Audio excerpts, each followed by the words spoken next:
I mean, sadly, Hull is no longer a fishing port. And I remember for a decade or so after that, Iceland, the loss of the Cod Wars and everything else, we said, oh, it was still a top fish handling port. Now, sadly, even that's gone with the closure of Fishgate.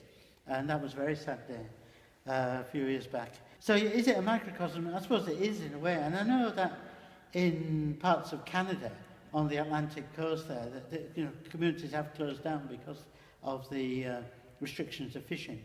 They did lose the Cod Wars to Iceland. And they were right in a way, because the technology was improving after the Second World War, and the skill of the skipper was becoming technological, and not so regarding, luck or good judgment or his own secret diaries and logs. And so the Icelanders could see these bigger fleets and bigger ships.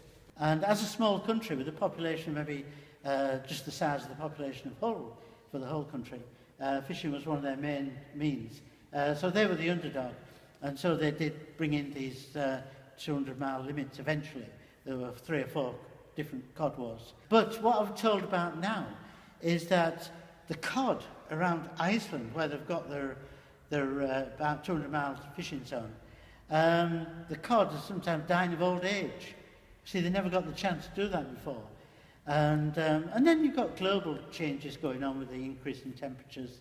We live in a changing world, don't we, really? But the key thing, I think, which the Hazelroaders, and it's a theme of my exhibition as well, is their adaptability to change. I mean, they are survivors, the Hazelroaders.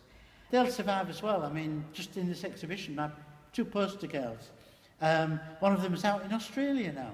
I just found that out today. She's out there in Australia. And this is the changing world. And I've got friends from the Boulevard, and 2 of them are in America, and one's spent a lot of time in Beijing in China. So we live in a changing world, and a digital age as well. And things don't stay the same.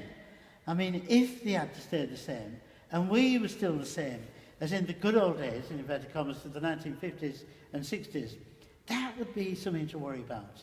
It's not change and adaptability and survivability. And the Hazelroaders, they've got this strong tribal identity, and they're a special breed that comes from being the last of the hunters. And in this global world, I think Hazelroaders, with their family stock, if they can claim to be rooted in Hazelroad, I think they'll do well in the changing world,